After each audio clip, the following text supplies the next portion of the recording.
Om Namo Bhagavate Vasudevaya. Om Namo Bhagavate Vasudevaya. Om Namo Bhagavate Vasudevaya. Om Ajnanatimirandasya Jnananjana Shalakaya Chakshurunmilitam Yena Tasmai Shri Gurave Namaha. Shri Chaitanya Manobhishtam Stapitam Yena Bhutale Swayam Rupa Kadamahyam Dadadi Swapadantikam Vandeham Shri Guru Shri Yuda Pada Kamalam Shri Gurun Vaishnavamscha Shri Rupam Sagrajatam Sahagana Raghunathan Vidam Tam Sajivam Sadvaidam Savadudam Parijana Sahidam Krishna Chaitanya Devam Shri Radha Krishna Padan Sahagana Lalita Shri Vishakamitamscha He Krishna Karuna Sindhu Dina Bandhu Jagatpade Gopesha Gopika Kanda Radha Kanda Namostude Tapta Kanjana Gaurangi Radhe Vrindavaneshwari Vrishabhanu Sude Devi Pranamami Haripriye Vancha Kalpatarobhyascha Kripa Sindhubhyevacha Patitanam Pavanebhyo Vaishnavebhyo Namo Namaha Namao Vishnupadaya Krishna Preshtaya Bhutale Shrimade Bhakti Vedanta Swaminiti Namine Namaste Saraswate Deve Gauravani Pracharine Nirvishesha Shunyavadi Paschatya Deshatarine Jai Shri Krishna Chaitanya Prabhu Nityananda Shri Advaita Gadadhara Shri Vasadi Gaura Bhakta Vrinda Hare Krishna Krishna Krishna Hare Hare Hare Rama Rama Rama Hare Hare Hare Krishna Krishna Krishna Hare Hare Hare Rama Rama Rama Hare Hare Hare Krishna Krishna Krishna Hare Hare Hare Rama Rama Rama Hare Hare Mugam Karoti Vachalam Pangum Langede Girim Yatkrapatamaham Mande Shri Guru Dinatarinam Paramananda Madhavam Shri Chaitanyameshwaram.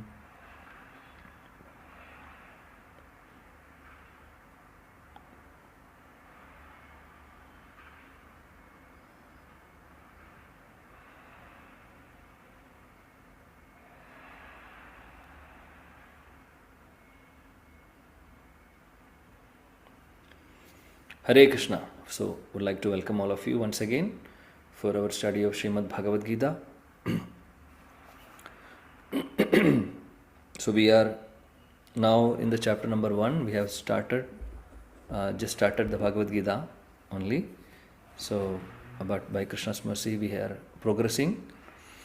By Srila Prabhupada's mercy, we have transcendental purports. So, Srila Prabhupada has spent a lot of time, actually, lot of efforts he has taken, sleepless nights he has given to all of us, actually, these purports, transcendental purports, though we don't deserve any of these things, but he is so merciful, and in the very old age, he completely dedicated his time and energy for translating all these wonderful texts, scriptural texts, like Srimad Bhagavad Gita, Srimad Bhagavatam, Sri Chaitanya Charitamrita, and so many other small books also he has written. So all the small books of Srila Prabhupada is based on these 3 books basically, because these are these are the literatures or scriptures coming directly from Krishna. Srimad Bhagavad Gita, so Bhagavad Gita is a words of Krishna. Bhagavad Gita was spoken by Krishna directly. Secondly, Srimad Bhagavatam is about Krishna.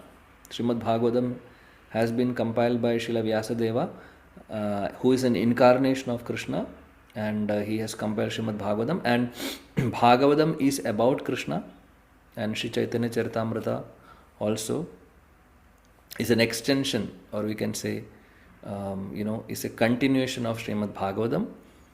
And because Bhagavatam is based on Krishna's pastimes have been described, and that which happened in Dwapara Yuga, and followed by in the next Yuga, Kali Yuga, which is the Yuga where we are all sitting now. We are all in Kali Yuga. So Sri Krishna again came as Sri Chaitanya Mahaprabhu, and Sri Chaitanya Mahaprabhu's biography is being described in Chaitanya Charitamrita. So So very important texts, and all the small books written by Srila Prabhupada has been taken from all these main texts. Hmm. So much efforts he has taken for all of us actually to uplift all of us in the spiritual path. Though we otherwise we would have been sitting, at home or watching TV or going out or sleeping. We would have been wasting our time. And not only time, so if we are wasting time, that means we are wasting our human form. This human form is very, very rare. Durlabham manusha janmam. There are so many references for this in many, many places in Srimad Bhagavatam and other literatures. It's been mentioned about the rarity of human life. Human life is not at all as we think. It's a very, very, very rare opportunity. It is said that among 84,000 species of life, 84,000 species are being mentioned in Padma Puran. So among the 84 lakhs, I mean to say, 84 lakhs. So human species are basically only 4 lakhs. Though it doesn't mean that number, the species is not the number actually. So 84 lakhs means 84 lakhs consciousness. So in aquatics, there are 9 lakhs of different species. And so similarly in human beings. So if we see the whole calculation of 84,000, Jalaja Navalakshani, Stavara Laksha Vimshadi, Kramayo Rudra Sankhayam, Pakshinam Dasha Lakshanam, Trimshal Lakshad Pashave, Chadur Lakshani Manava. So there are 84 lakhs what has been said in Puranas. So 9 lakhs of Jalaja Navalakshani means 9 lakhs of aquatics. I mean species. Again, we are talking about species. 9 lakh species of aquatics. Then Jalaja Navalakshani, Sthavara Lakshavimshi. There are 20 lakh species of plants and trees. Sthavara Lakshavimshadi. Then Kramaya Rudra Sankhya, insects and reptiles are 11 lakhs. And Trimsha Lakshani Pashavaha means 30 lakhs different species of animals. And Chadur Lakshani Manava, there are 4 lakhs species of, only 4 lakh species, different species of human beings. So which includes this human form, which includes demons, which includes devas, those who are like, for example, Indra, Chandra, all the demigods, they are all coming under the category of these 4 lakhs. 4 lakh different kinds of 4 lakh species we can say. There are Gandharvas, there are Kinnaras, there are Siddhas, there are demoniac people like that. So all of them comes under the category of human beings, including us. But among these 4 lakhs of human beings species, the present body what we are having is the best opportunity. Actually, this is the best form wherein we can practice Krishna consciousness, wherein we can practice bhakti. The reason is that all other species are, all other different human species are not very much conducive or favorable, or we can say easy to practice Krishna consciousness. Just take an example of the demoniac species, okay? So demons are also having a form like us. Demons doesn't mean that they have 2 horns or, big mustache. That is, when we, that is for children, when we teach them stories or whatever, they are Rakshasas basically. Rakshasas have very ugly face, looks. Demons doesn't mean that they have 2 horns and big, teeth and all. If demon basically means that demonic mentality. The mentality is not good.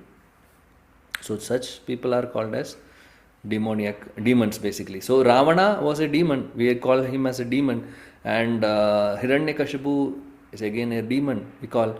But Ravana was very handsome. He was very, very handsome young person. When he abducted Sita, he was not very old. He was very young and handsome and very energetic, enthusiastic person. Similarly, Hiranyakashipu also like that. Very powerful person. So because they had demonic mentality, that's why we call them demons. So anyways, so if you take the form of, if you are getting the form of demons, they are completely against Krishna, right? They are completely against God. They are completely against bhakti. So for them to get Krishna is just forget about it. It's not easy at all. I mean, they don't remember Krishna. They don't want to be attached to Krishna. They want to forget Krishna, or they want to act against Krishna. So for them, to get the goal of life, which is bhakti, or to go back to Krishna's abode or Vishnu's abode, Vaikunta, is taught completely out of question. So we can say that. Then let's go to the Devas, who are actually in the Devalokas, in the heavenly planets like Indra, Chandra, then Surya, Vayu, Agni, and all these are the demigods. It is said that there are 33 crores demigods, right? It's given in the scriptures. Different demigods are there. And their body is more beautiful than us. Their facilities are more good in those planetary systems. Very, very, very, very good place for sense enjoyment. So so we may think that their body is more, because even Krishna says in Bhagavad Gita and in many other places that it's not easy to get the body of demigods. They are very powerful personalities. They have so much power actually. We can't see them, but they can see us basically.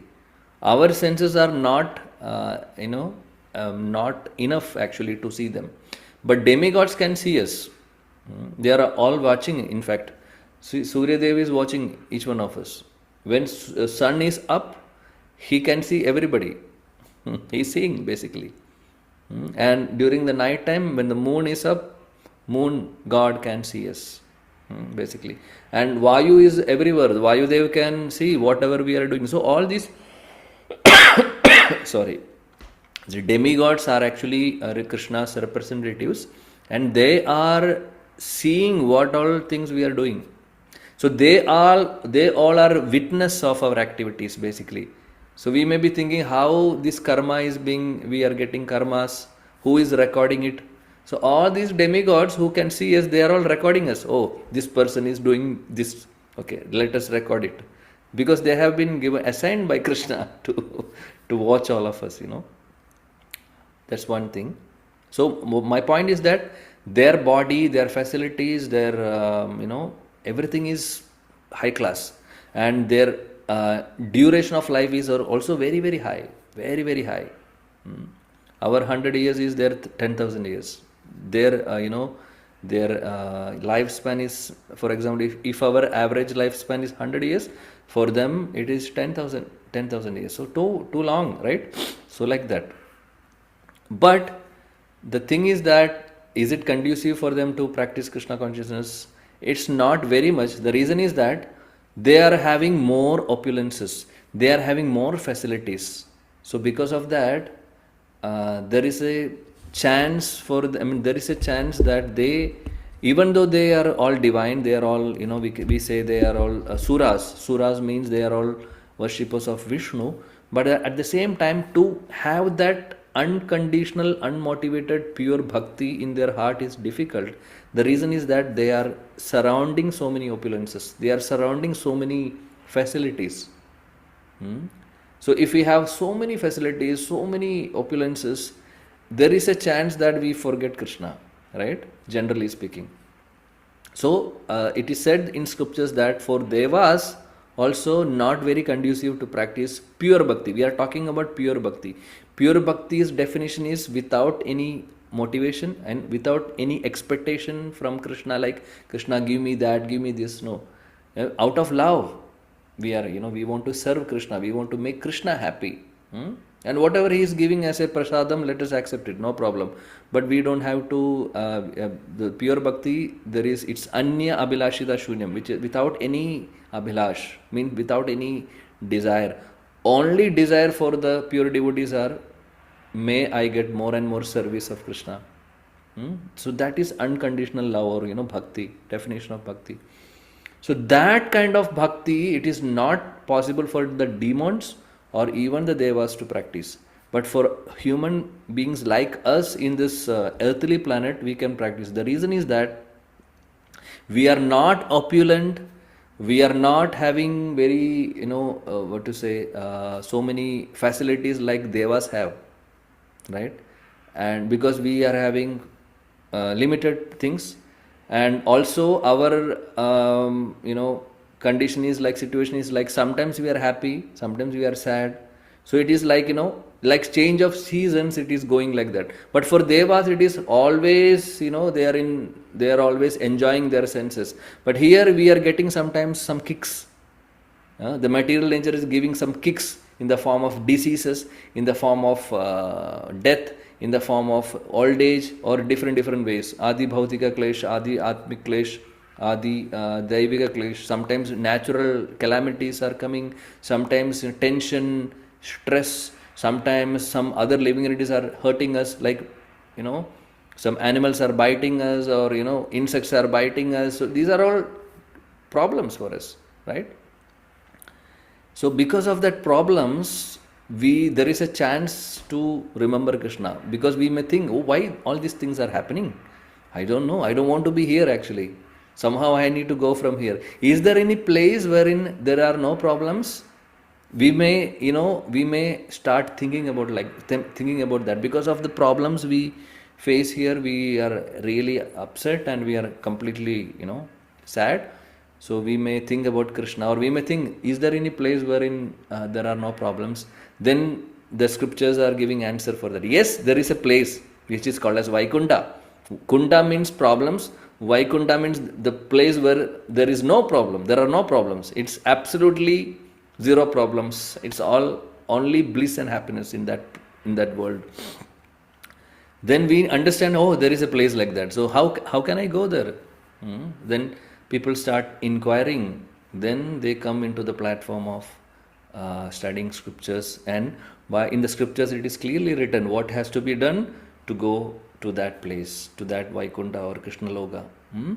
So that's how, and so because of that, it is very easy, and in fact when we compare with other forms, this human form in the earthly planet is the best form to practice pure bhakti and to get Krishna in this lifetime.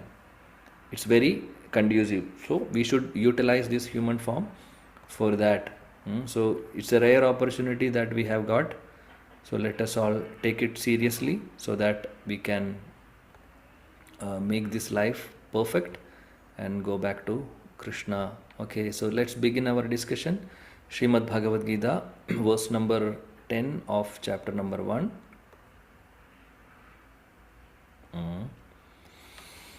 So we were discussing basically, so all of you can see my screen, Srimad Bhagavad Gita. What you can see on the screen, please, somebody can unmute and say. Yes, Prabhu, we can see. You can see the verse number 10? Yes, Prabhu, yes. All right. So, thank you, Prabhu. The chapter number 1, what is the title of chapter number 1? Observing the armies on the battlefield of Kurukshetra. Right? And we have seen the first verse of Bhagavad Gita is Dhritarashtra's inquiry to Sanjaya. That Dhritarashtra is asking Sanjaya, his secretary, what is happening in the battlefield. And we have already discussed that Dhritarashtra was blind by birth physically, and not only that, he was blind in spirituality also. And he was very much partial to his sons, and he wanted his sons only to win the battle. He did not want Pandavas to win, or he did not want he did not want to give anything to Pandavas basically. So he is inquiring out of inquisitiveness, or we can say he is thinking, what is happening? I just want to know whether my sons are on the they are winning, they are going to win, or what is the situation. He is asking Sanjay, and Sanjay is giving answer. And we have seen Duryodhana's diplomacy and fear, right? At the same time, Duryodhana is showing diplomacy. He's like a good politician. He is poking or he's teasing Dronacharya and asking, saying that, you are actually your intelligent disciple. Your enemy's son has, arranged all these armies against you. So like that, he is in a different way. He's, telling Duryodhana, telling his own teacher Dronacharya that you don't have to be lenient to Pandavas. Pandavas, we know that, I know that Pandavas are your, they are your students, but don't show any lenience to them. You have to fight against them. So you should behave in such a way. So indirectly, Duryodhana is trying to tell Dronacharya like that. And we also seen that he is describing his own armies. Initially, he described Pandava's army, Duryodhana. Then then he started speaking about his army. He's saying, my army is more powerful. I have these generals, and they are so powerful, and they can completely subdue all, Pandavas. So in that way, he is describing. So we can see up to from verse number 2 onwards to 11. So we can say, if you give a title for that, we can say Duryodhana's fear and diplomacy in describing the armies. So verse number 2 to 11, you can note it down, okay? Duryodhana's fear and diplomacy in describing the armies. So now we are continuing the same theme now. There are 2 more verses up to 11. This comes under this heading or a theme. So let's see what he is going to speak. Aparyaptam tad asmakam bhalam bhishma virakshitam paryaptam tva idam itesham balam bhima virakshitam. Yes. Somebody can recite the verse and translation, please. Hare Krishna Prabhuji. Can I? Yeah, please. Hare Krishna. Text number 10. Aparyaptam tadaspakam balam bhishmaభిరక్షిదం పర్యాప్తం त्विदमेधा tesham balam bhimāభిరక్షిదం. Thank you. Translation. No, translation somebody else can read. Thank you, Mataji. Yes. Thank you, Prabhu. Hare Krishna Prabhuji. Yeah, please read the translation. Our strength is immeasurable and we are perfectly protected by grandfather Bhishma, whereas the strength of the Pandavas, carefully protected by the Bhima, is limited. Thank you, Prabhu. So Srila Prabhupada's translation purport, Srila Prabhupada ki jai. So he says, Duryodhana is saying that about his own army. He's saying our strength is immeasurable. So basically he is comparing the armies of Pandavas and his armies, and he's saying that our strength is more than Pandavas. And he says we are perfectly protected by grandfather Bhishma. So we have Bhishma Pitamaha with us. And whereas strength of Pandavas protected by Bhima. So he's saying that Bhima is not a good opponent for Bhishma. Bhishma Dev is so powerful.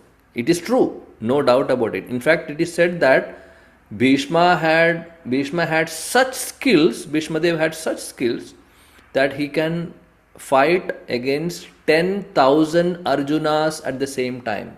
Because Arjuna is the most powerful and most skilled, Kshatriya, right? We know that Arjuna's skills, and also Bhima.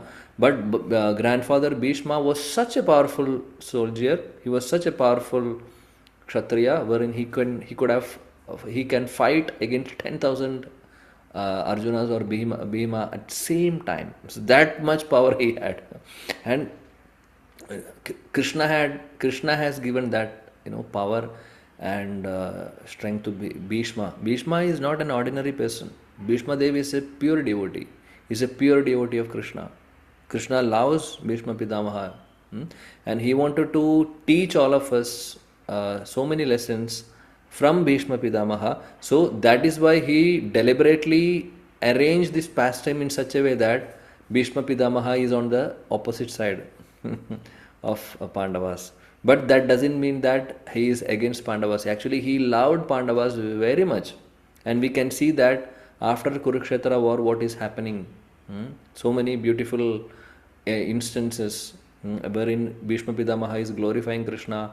There is Bhishma Stuti, and when he's seeing Pandavas, when Yudhishthira Maharaj got the kingdom back, so he was so happy actually. He was so happy and bliss, Bhishma Pitamaha. So we can discuss that about him later when we study Srimad Bhagavatam. Alright, so here Srila Prabhupada says in the purport, herein an estimation of comparative strength is made by Duryodhana. He thinks that the strength of his armed forces is immeasurable, being specifically protected by the most experienced general, grandfather Bhishma. So we have already discussed Bhishma. So he knew that Bhishma Pitamaha is very, very powerful. So he is doing a comparison now. On the other hand, the forces of Pandava are limited, being protected by a less experienced general Bhima, who is like a fig in the presence of Bhishma. Again, this is a comparison with Bhishma Pitamaha. So in front of Bhishma Pitamaha, definitely Bhima is nothing. So that's what we already discussed. Even Arjuna is nothing actually. So Duryodhana was always envious of Bhima because he knew perfectly well that if he should die at all, he would only be killed by Bhima. Actually, Duryodhana's Bhima was equal to Duryodhana in the strength, in the skills and all. So Duryodhana knew that if I would be killed in the battlefield, then that can be done only by Bhima. And we know that is only happened also, right? Krishna had empowered Bhima to kill all the sons of Dhritarashtra basically. So he had always that envy towards Bhima. That is why he is specifically mentioning the name of Bhima here in this verse. So, but at the same time, he was confident of his victory on the account of the presence of Bhishma, who was a far superior general.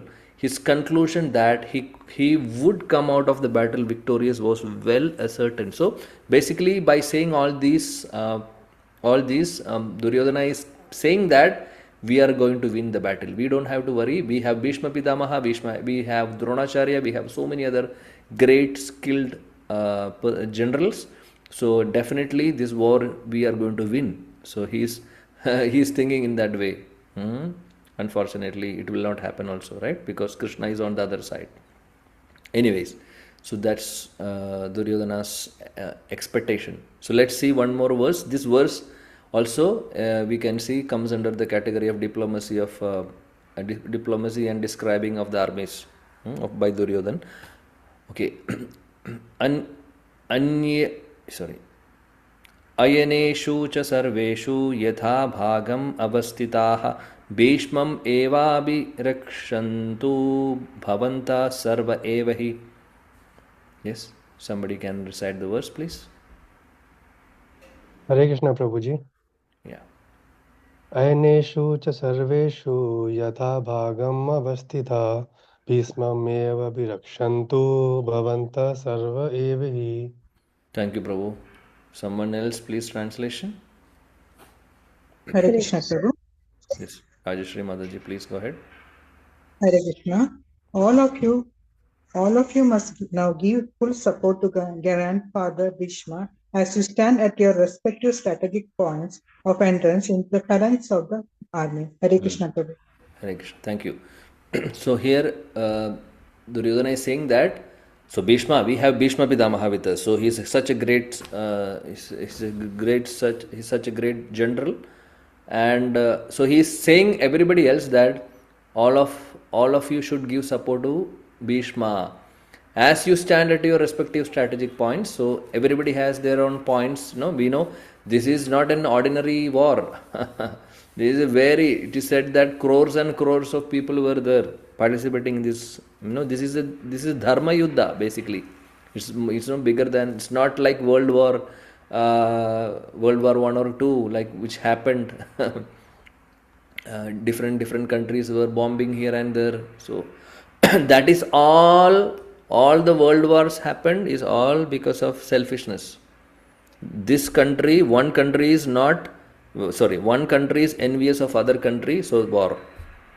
That country is, we don't want to get everything, so we'll do war. Here also we can see from Duryodhana's side. But in the current state we can see both the countries are, they wanted to win. Not for, not, they don't have the mentality like Pandavas. So here, in the current situation, all the countries or whatever wars are happening in this world, everything is out of envy, everything is out of selfishness. But here, this is Dharma Yuddha. Basically, this is happening in the Dharma Kshetram.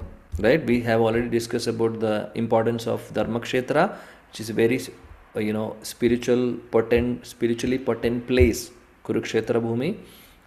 And there, this Dharma Yuddha is happening. This is a Dharma Yuddha. This is between Dharma and Adharma. But now, currently, what is happening in this world, the wars, it is against Adharma and Adharma. And who is winning? If one Adharma party is winning, or if the other person is losing, actually, what is the result? There is no good result, right? Because everybody is selfish. Everybody is just out of selfishness they are doing. But this Kurukshetra war is not like that. It is against Dharma and Adharma, and their Dharma should win, and Dharma will win also. That is what is that has happened. And also here we can see there is again in this statement of Duryodhana we can see something hidden. Duryodhana is saying that all of you should give support to Bhishma. He is telling everybody else. What is the meaning? Again, he is telling that, he is indirectly telling that Bhishma Pidamaha is old. He is very old now. So, all of you should give him support. So, Bhishma Pidamaha, maybe we know that he is such a great person. He is a very powerful person. But he is now old. So, all of you should support. So, again, indirectly, he is, diplomatically saying, he is actually teasing Bhishma also. Just see the mentality of Duryodhana. So, Srila Prabhupada's purport, Srila Prabhupada ki jai. Duryodhana, after praising the prowess of Bhishma, further considered that others might think that they had been considered less important. So, in his usual diplomatic way, he tried to adjust the situation in the above words. So, he was glorifying Bhishma Pidamaha, he was glorifying, even he was, in fact, not glorifying Dronacharya, but indirectly he was, trying to tease him also. But now, Duryodhana wanted to praise others also. So, he's saying that all of you are powerful, so you should, support Bhishma like that. So after praising Bhishma, he is giving in a diplomatic way, he is trying to give importance to others also. So he emphasized that Bhishma Deva was undoubtedly the great hero that we have seen in the previous verse, but he was an old man. See, so everyone must especially think of his protection from all sides. So basically he is saying that Bhishma is old, so you have to protect him. Not out of love, again, not out of love. He was so envious, he was so selfish.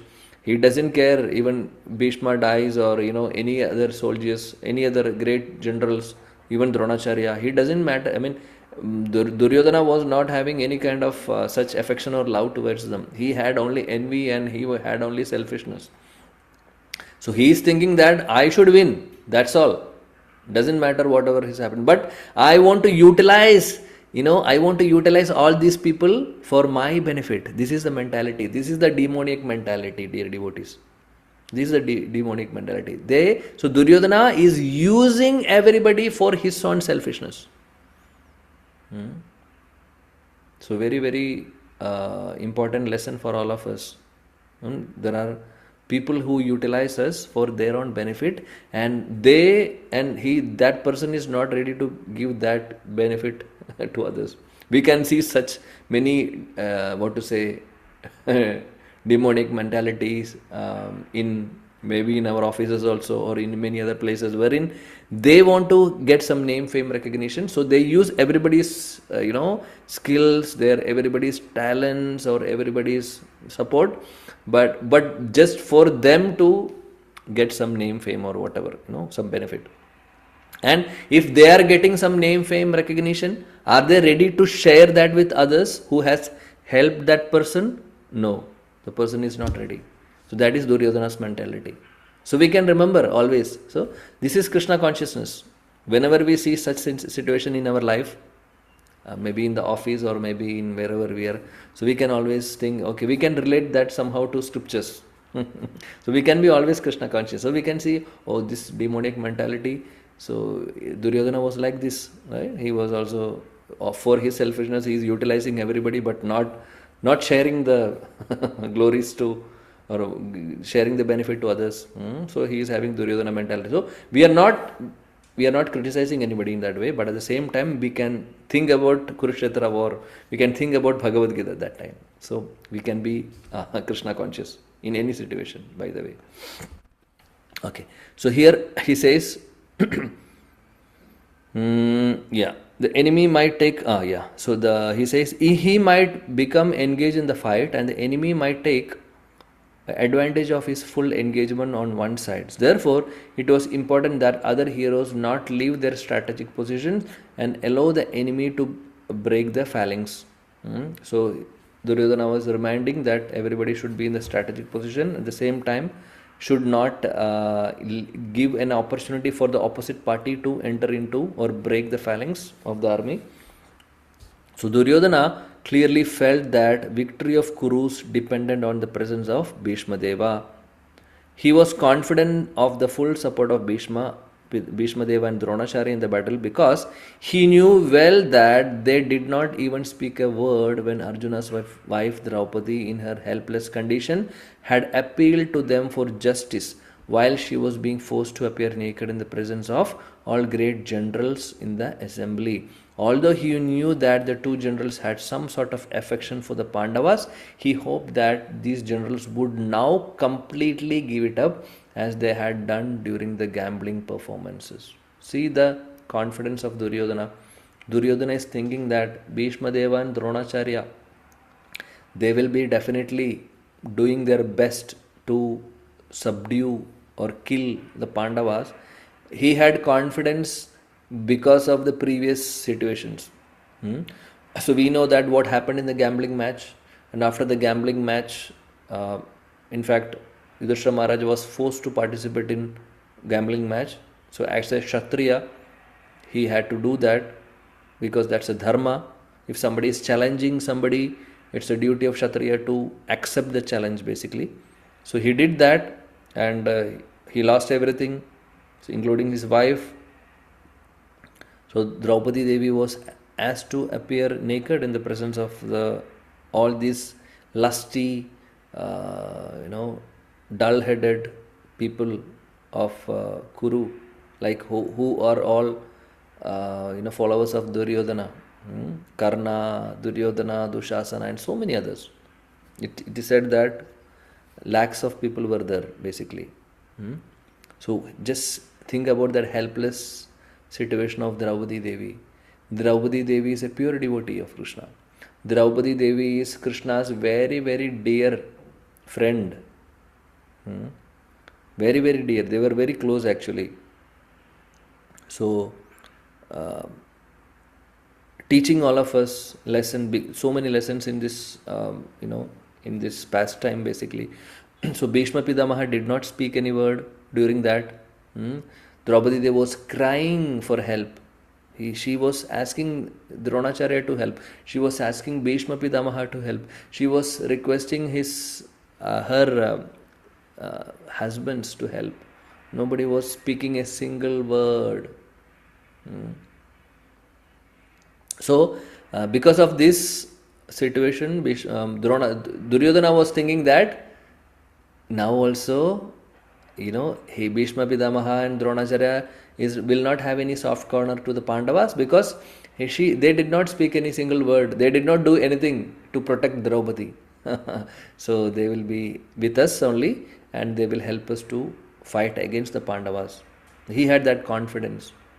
But in that pastime of Draupadi, we should always remember why they did not speak. We should not think that Bhishma Pitamaha was not good or Dronacharya was not speaking. It was Krishna's decision. In fact, Krishna's arrangement in such a way. Basically to speak about Bhishma Pitamaha, he would have done, he could have killed, he could have stopped it actually. He could have done it. He did not do. just because of some reason. There are some reason lessons we need to, Krishna wanted to teach us basically through this pastime. Our Acharya says why he did not speak a single word, because he wanted to glorify Draupadi Devi's devotion to Krishna. Draupadi Devi was helpless, right? Nobody was there to help. So Bhishma Pitamaha could have helped. He did not do that to show the entire world, to show the coming generation, like all of us, to show everybody that Draupadi Devi is a great devotee, and she called Krishna with that in that helpless state, and because of her sincere call for Krishna, Krishna came in the form of sari. So he wanted to glorify Draupadi Devi, and he also wanted to glorify Krishna also. Krishna's Bhakta Valsalyata. Krishna will definitely protect his devotees. So he wanted to glorify Krishna's Bhakta Valsalyata also at the same time. So there were two reasons to glorify devotion of Draupadi Devi, sincere devotion, and to glorify Krishna's causeless mercy and Krishna's, Krishna's nature of protecting the devotees. In any circumstance, in any situation, if somebody is surrendering like Draupadi Devi, Krishna is going to protect them. So he wanted to show. That is why Bhishma Pitama kept quiet. He was silent. He did not do anything. But if he would have done that, then Draupadi Devi's glories will not be spoken or will not be discussed by anybody, like all of us now discussing Draupadi Devi's devotion. And also Krishna's mercy also is being, he came in the form of sari. So Krishna can take any form. He came in that situation in the form of sari. In fact, that's Krishna's special incarnation, Krishna's special avatar, sari avatar. Hare Krishna. He can come in different ways. So he's so merciful. That is the reason Bhishma Pitamaha was silent, because that was the arrangement of Krishna's. I mean, that as a pure devotee, Bhishma Pitamaha was a pure devotee. So he is helping Krishna's, in the pastimes basically. So all these are, we should understand. So not because of Bhishma Pitamaha's problem. He was such a great person. But Duryodhana and party, they don't know any of these things. So because of our Acharya's mercy, our Acharyas are explaining these points actually, making us understand what was the situation basically, what happened actually in the battlefield, or before the battlefield, before the war took place, or in the gambling match, what happened actually. Yeah, so like that. Next verse. Tasya Sanjayan,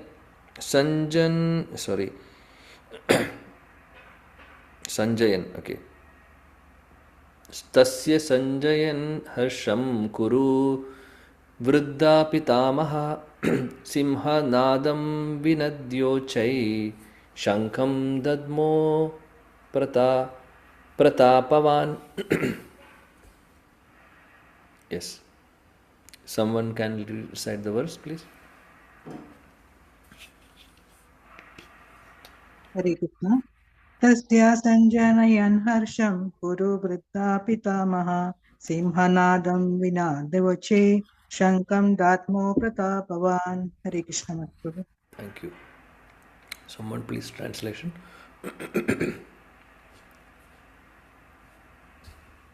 Hare Krishna. Then Bhishma, the great valiant grandsire of the Kuru dynasty, the grandfather of the fighters, blew his conch shell very loudly, making a sound like the roar of a lion, giving Duryodhana joy. Hare Krishna. Thank you. So from verse number 12, the theme is changing. So we can say from verse number 12 to 19,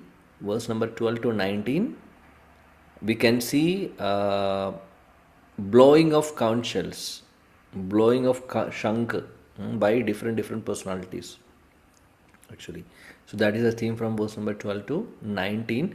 And basically all these signs, all this blowing of conch shells, we will see These are the signs of victory for the Pandavas. That we will see. When we go through the verses, we will see that.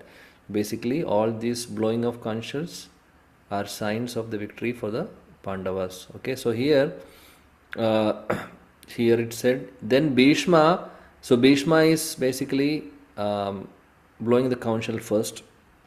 After hearing from all the from Duryodhana, he is now fully loaded and he is ready to fight. The great valiant grandsire Bhishma Pitamaha, the grandfather of the fighters, blew his conch shell very loudly, making a sound like a roar of a lion.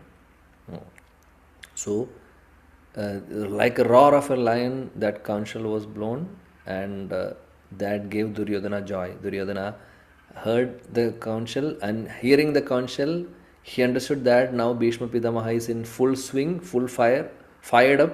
So he is going to fight, and I will win. So thinking that, Duryodhana was very happy. Srila Prabhupada's purport, Prabhupada ki jai.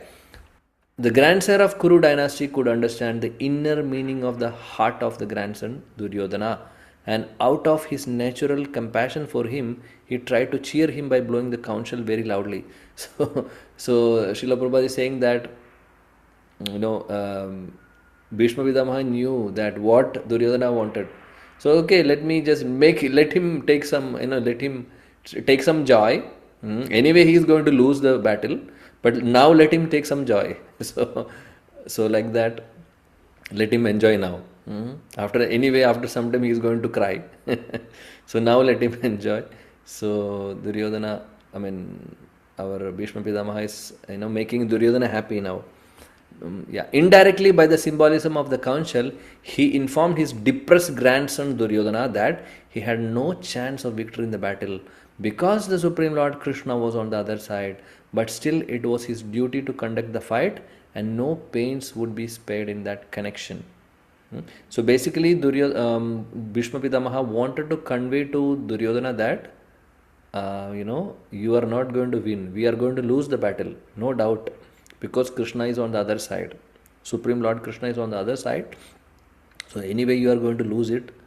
But still it was his duty to fight. Because he was on the other side. He was on the Kuru side. So Bhishma Pitamaha is a Kshatriya. He cannot, run away from the war.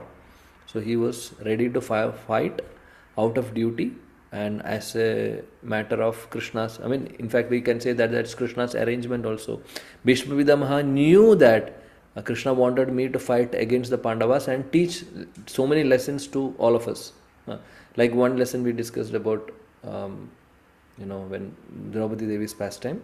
Similarly, Krishna wanted Bhishma to fight against the Pandavas just to teach one lesson that even if you are powerful like Bhishma, who can subdue 10,000 Arjunas in one single moment, he can subdue 10,000, or he is so powerful. He was so powerful. So Krishna wanted to teach all of us that even if you are powerful like Bhishma, if he is standing against the Supreme Lord, or he is standing against the supreme will of the Supreme Lord Krishna, he is going to lose. And Bhishma was happy to take that challenge. Bhishma was ready to be on the opposite side of Krishna and fight against Krishna and Pandavas, and he was happy to lose the war actually. He was so happy to lose the war because that's the heart of a devotee. The heart of a pure devotee is like that. They wanted to give joy to, or they wanted to please Krishna. Whatever Krishna desires, they will do that, and they are not thinking about their own reputation, dear devotees. Bhishma Pitamaha did not think about his own reputation. He knew that people will criticize me. People will criticize me saying that Draupadi in the Kuru Sabha, when Draupadi Devi was asked to be naked, I did not speak, and people will criticize me saying that, oh, Bhishma Pitamaha, he is supposed to be a great person, but how he did not speak a single word. So people are criticizing. Also, fighting against the Pandavas, against the Dharma actually. I mean, against Dharma means dharmic people, right? All of them are pious people, and fighting against Krishna, people will criticize. But he did not care about any of these things. He said, okay, no, I don't have any problem. I am ready to do whatever Krishna wanted me to do. So let me on the opposite side, no problem. If that is what Krishna wanted to be, let it be, no problem. That is why Bhishma Pitamaha's name is there in the Bhagavatam among the 12 Mahajans, 12 great devotees. Our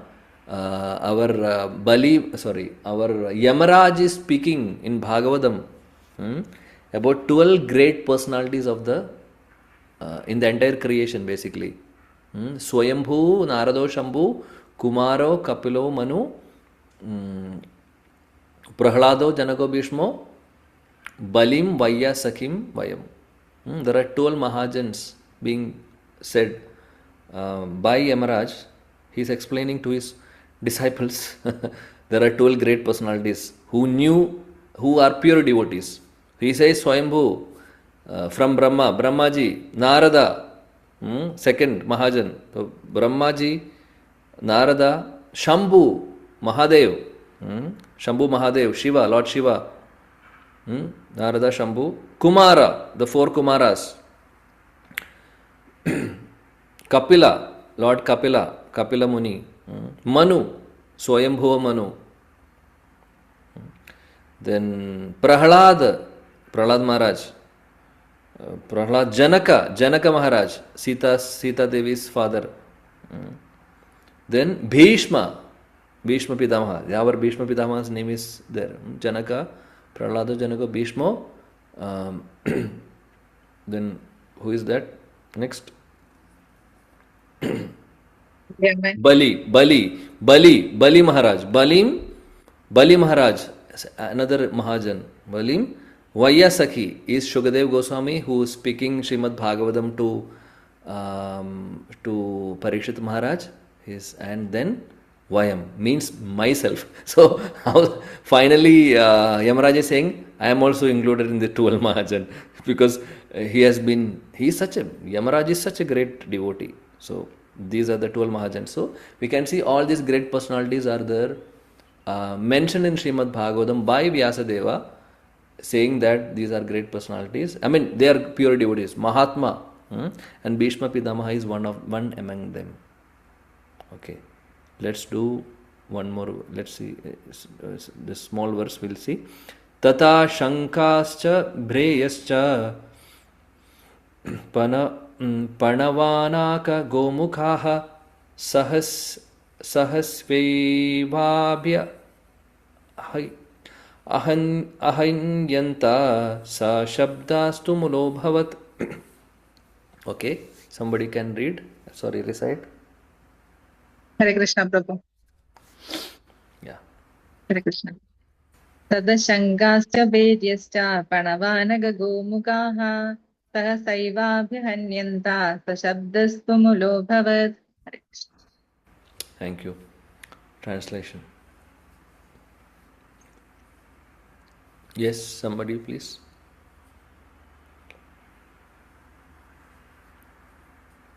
Yeah. After that, the conchshells, drums, luggage, trumpets, and horns were all sudden sounded, and the combined sound was tremendous. Thank you, Mataji. So we are seeing different. First Bhishma Pitamaha blew the conch shell, and after Bhishma Pitamaha, there are so many other conch shells sound, drums, bugles, trumpets, and all the horns were making sound, and there was tumultuous sound.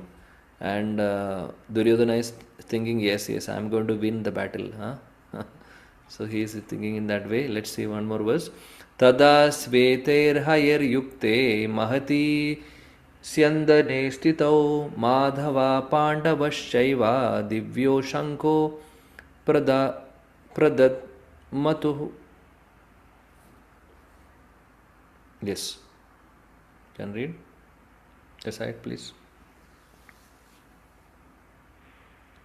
Someone, please. Hare Krishna.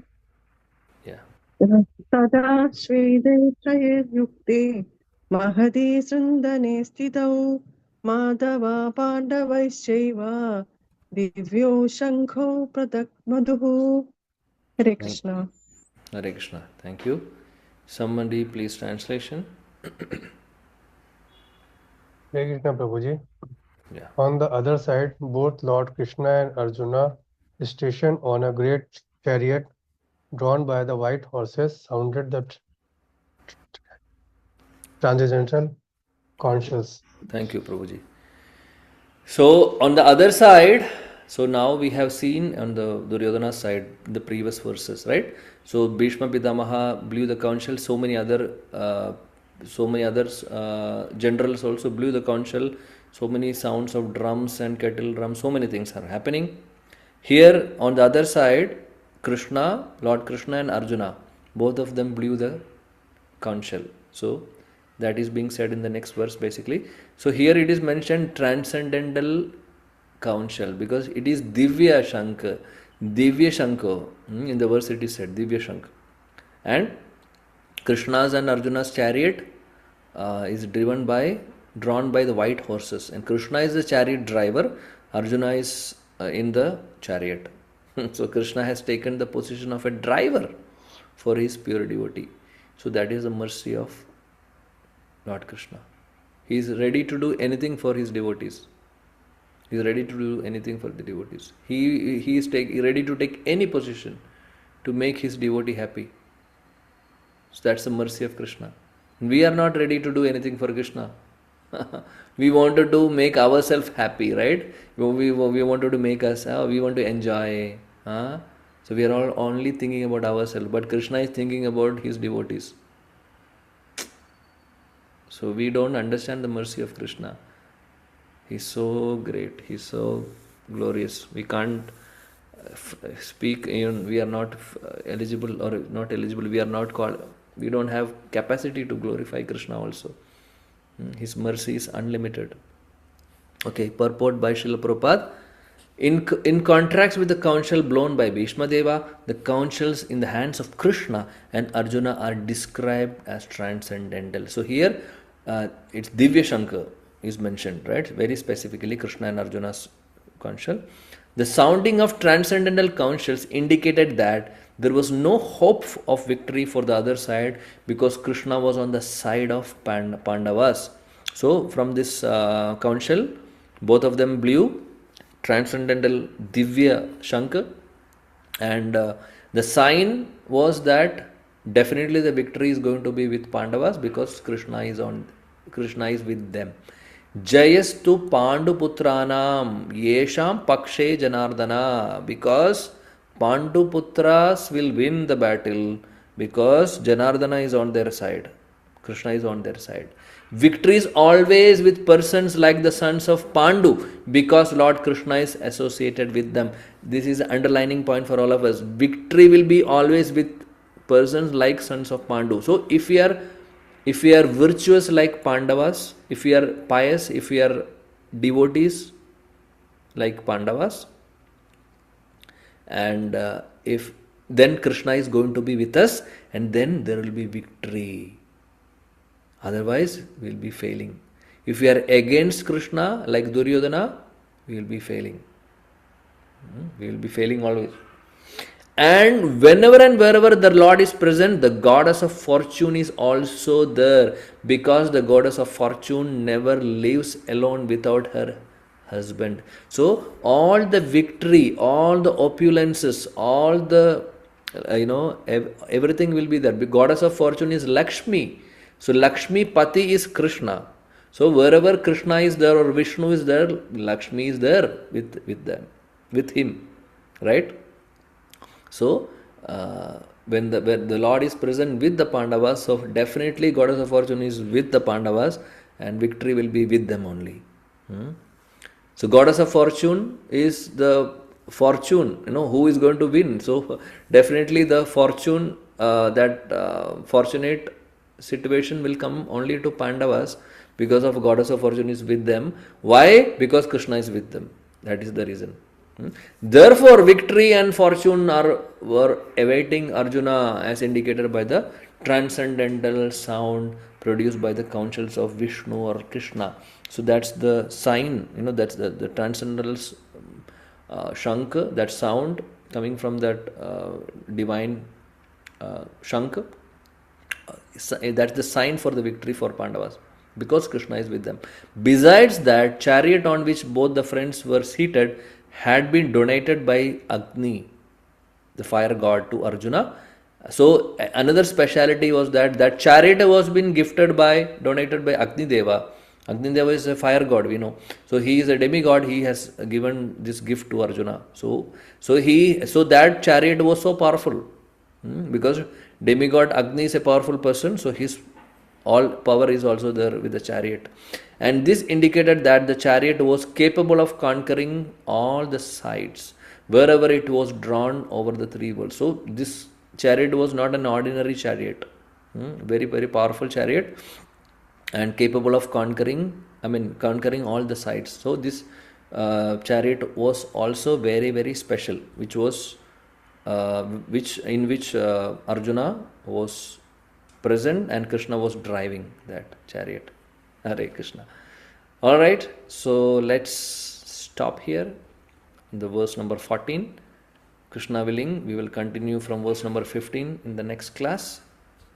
So thank you, dear devotees, for your association and patience.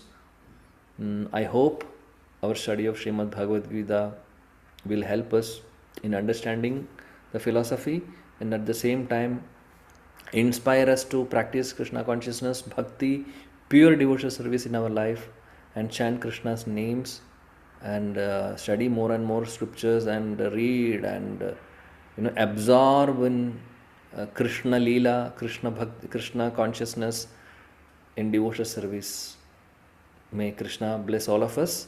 Let us pray to that Supreme Lord Krishna to bless all of us, so that we get more and more taste in bhakti, we get more and more taste and interest in studying the scriptures, and we get more and more taste in chanting the holy names, which is the dharma, yuga dharma of this age of Kali, chanting Hare Krishna, Krishna Krishna, Hare Hare, Hare Ram, Ram Ram, Hare Hare, and make our human form perfect and go back to that world or that planet which is free of all miseries and problems and is always blissful, Vaikunta or Krishna Loka or Goloka Vrindavan. Hare Krishna. Thank you. Grantaraj Srimad Bhagavad Gita ki jai. Jagat Guru Shila Prabhupada ki jai. Samaveda Gaura Bhakta Vrind ki jai. Itai Gaura Premanande. Thank you. Hare Krishna.